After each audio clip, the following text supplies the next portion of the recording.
नमस्कार, मैं डॉक्टर श्रुति टंडन, सहायक आचार्य, समाजशास्त्र विभाग, राजकीय मीरा कन्या महाविद्यालय उदयपुर से आज इस वीडियो में आपके संग बात करूंगी लिंग असमानता के बारे में, जेंडर इनइक्वालिटी के बारे में। मोहनलाल सुखाड़िया विश्वविद्यालय के बीए सेकेंड ईयर के सेकेंड पेपर की सेकेंड यूनिट का ये एक महत्वपूर्ण टॉपिक है, लेकिन इसके संग ही ये हमारे जीवन से भी बहुत क्लोजली एसोसिएटेड है, जुड़ा हुआ है। इसीलिए ये हम सभी के लिए एक महत्वपूर्ण विषय है। नाम अपने आप में ही स्पष्ट है, यहाँ हम बात कर रहे हैं असमानता की, जो कि संबंधित है लिंग से। इसीलिए यह लिंग असमानता एक प्रमुख सामाजिक समस्या के रूप में समाज में देखने को मिलती है। इसे अंग्रेजी में जेंडर इनइक्वालिटी कहते हैं।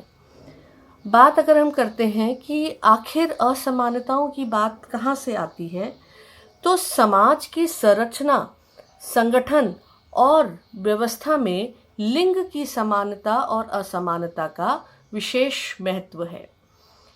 लिंग की असमानता पर समाज के संरचनात्मक, संस्थागत और संगठनात्मक ढांचे का प्रभाव पड़ता है।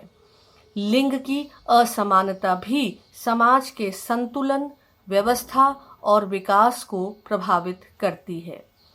लिंग भेद की अवधारणा का उद्देश्य स्त्री और पुरुष के बीच सामाजिक, आर्थिक, धार्मिक, राजनैतिक, सांस्कृतिक, शैक्षिक आदि भिन्नता, समानता और असमानताओं का वर्णन और व्याख्या करना होता है। इसीलिए समाजशास्त्र में इसे महत्वपूर्ण स्थान दिया गया है। समाजशास्त्र में लिंग भेद यानी सेक्स शब्द का प्रयोग अन ओकेल ने 1972 में अपनी कृति सेक्स, जेंडर एंड सोसाइटी में किया था। आपके अनुसार यौन भेद, सेक्स का अर्थ स्त्री और पुरुष का जैविकीय विभाजन से है, और लिंग भेद यानी जेंडर से आपका तात्पर्य स्त्रीत्व और पुरुषत्व के रूप में समानांतर एवं सामाजिक रूप में असमान विभाजन से है। लिंग भेद की अवधारणा के अंतर्गत स्त्री और पुरुष के बीच में सामाजिक दृष्टिकोण से जो भिन्नताएं हैं, उनका अध्ययन किया जाता है। लिंग भेद शब्द का प्रयोग सांस्कृतिक आदर्शों, स्त्रीत्व और पुरुषत्व से संबंधित धारणाओं के लिए किया जाता है। इस अवधारणा का प्रयोग स्त्री और पुरुष के बीच शारीरिक क्षमताओं के आधार पर जो सामाजिक संस्थाओं और संगठनों में श्रम विभाजन होता है, उसके लिए भी किया जाता है। इसलिए अब हम बात करते हैं कि आखिर लिंग असमानता है क्या। लिंग असमानता एक समाजशास्त्रीय महत्वपूर्ण अवधारणा है, जिसका प्रयोग स्त्री और पुरुष के बीच सामाजिक, सांस्कृतिक, आर्थिक, धार्मिक, राजनैतिक, मनोवैज्ञानिक, शैक्षणिक और अन्य ऐसी ही विशेषताओं और लक्षणों के आधार पर भिन्नता के क्रमबद्ध और व्यवस्थित अध्ययन किया जाए, इसके लिए प्रयोग में लिया जाता है।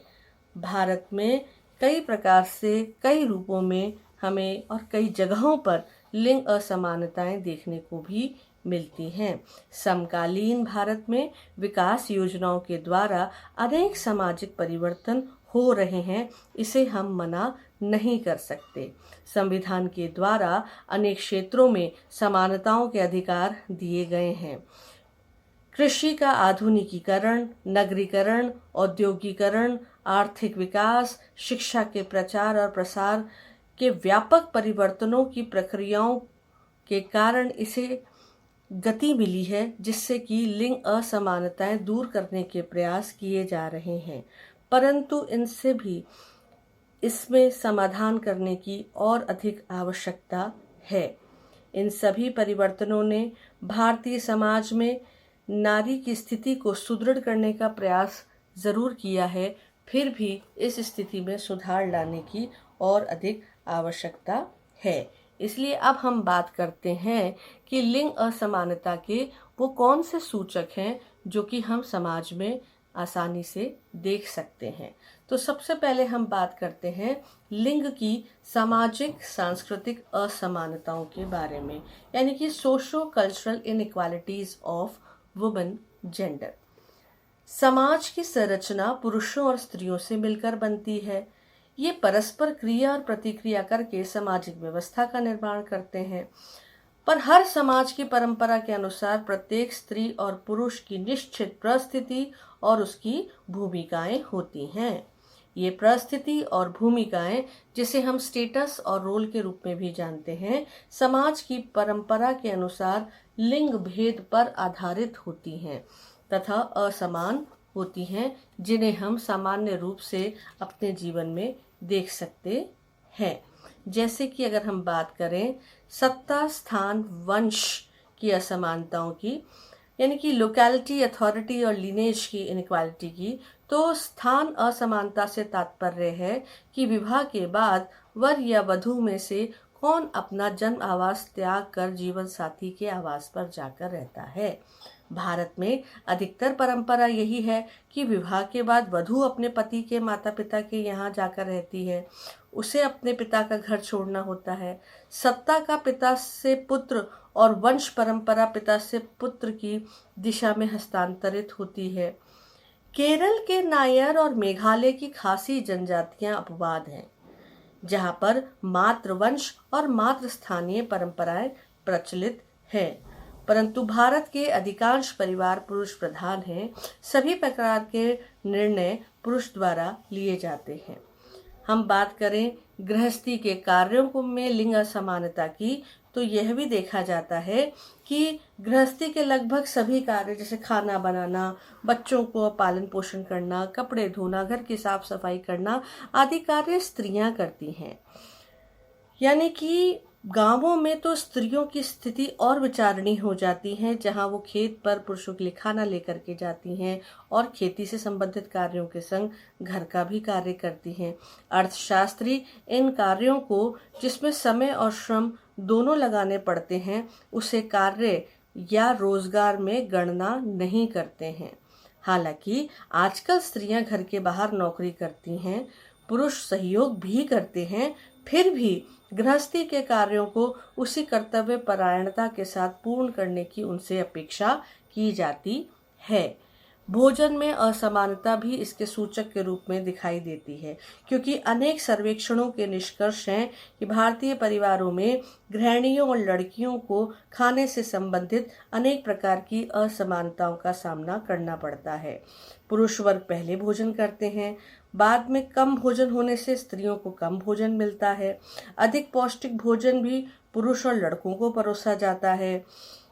गर्भवती महिलाओं के लिए भी पौष्टिक भोजन पर अगर ध्यान नहीं दिया जाता है तो उसका नकारात्मक प्रभाव आगे देखने को मिलता है, और शायद इसी कारण से कन्या शिशु मृत्यु दर और प्रसव के समय महिला मृत्यु दर की अधिकता देखने को मिलती है। दहेज एक ऐसी सामाजिक समस्या है जिसे हम सभी बखूबी रूप से जानते हैं, और इसका भी संबंध लिंग असमानता से देखने को मिलता है। दहेज के दाम पर अगर नारी के संग में शोषण होता है तो हालांकि संविधान उसके लिए कई कानूनी प्रावधान देता है, उसके लिए महिला को जागरूक किया जाता है, वो होती है, परंतु फिर भी इस समस्या से आप नज़रें नहीं चुरा सकते हैं कि यह भी लिंग असमानता का एक प्रमुख द्योतक बन के सामने दिखाई देती है। अगर हम बात करते हैं छोटी आयु में विवाह की, तो वह भी लड़कियों को अधिक सामना करना पड़ता है और उसके कारण उनके शरीर पर भी उसका गलत प्रभाव अधिक देखने को मिलता है। बात करें समाजीकरण और लिंग असमानता की, तो सभी समाजों में समाजीकरण की प्रक्रिया के द्वारा उन भूमिकाओं और कर्तव्यों को पाला पोसा जाता है जिसकी वयस्क होने पर संबंधित समाज उससे आशा और अपेक्षा करता है।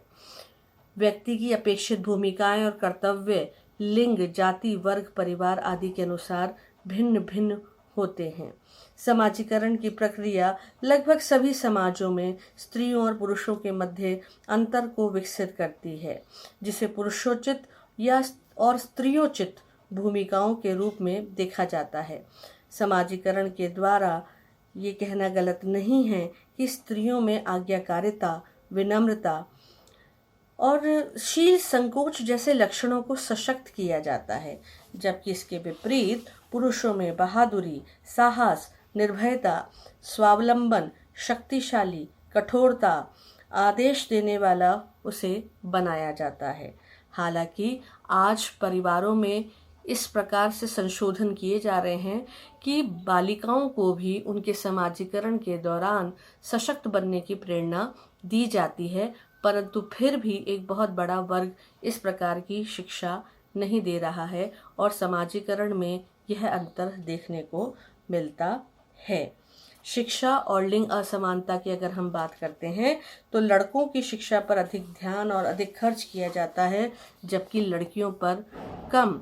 कन्याओं को अनेक परिवारों में कठिन श्रम साध्य विषय लेने के लिए निरुत्साहित किया जाता है, जबकि लड़कों को ऐसे विषय लेने के लिए उत्साहित किया जाता है। लड़कों की शिक्षा पर अधिक खर्च किया जाता है। लड़की के लिए कहा जाता है कि विवाह के बाद उसे गृहस्थी की देखभाल करनी है। इस प्रकार से शिक्षा के आधार पर भी लिंग असमानता देखने को मिलती है। आर्थिक क्षेत्र में लिंग असमानता की जब हम बात करते हैं तो इस बात को हम बखूबी जानते हैं कि भारत की श्रम शक्ति में स्त्रियों का प्रमुख हिस्सा है, परंतु रोजगार के स्तर और गुणवत्ता के दृष्टिकोण से ये पुरुषों से अभी पीछे हैं।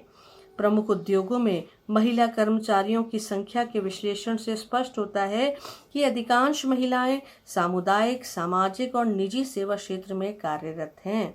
बिजली, गैस और पानी जैसे क्षेत्रों में सबसे कम संख्या में महिलाओं को रोजगार मिला है।